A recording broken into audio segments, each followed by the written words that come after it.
你好，今次同大家試一支嚟自意大利中部 Tuscany 嘅一支 Chianti， 2007年。咁佢嘅年份係2007啦。咁佢嘅級別咧係屬於 Chianti Classico 嘅。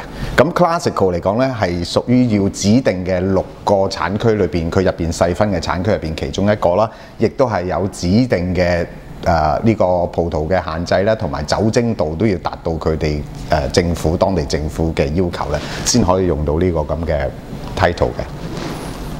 咁酒嘅顏色啦。因為已經距離而家有4年嘅時間啦，已經係達到一個非常之深潤啦，同埋成熟嘅感覺。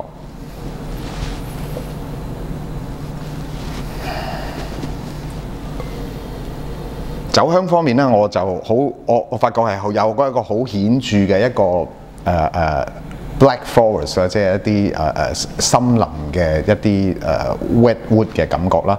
咁另外亦都係有一少少帶有一絲絲嘅好似黑松露菌同埋一啲mixed mushroom 嘅一啲咁嘅香氣嘅。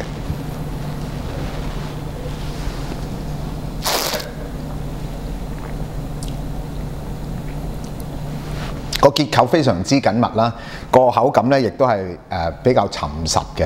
咁但係個酸度咧，相反嚟講咧係非常之仲係好 lively 啦。其實又係好有代表性喺呢一個 Chianti 呢種酒嘅一種風格啦。酸度係特別係宜人啦，同埋係舒服嘅。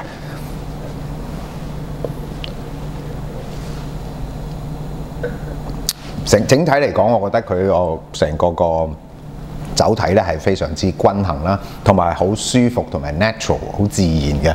咁食物方面，我一飲呢隻酒咧，我就覺得好自然咧，就會諗起呢個意大利嘅 pizza 啦。咁裏邊係好多嚟自意大利嘅番茄啦，同埋 mozzarella cheese 嘅。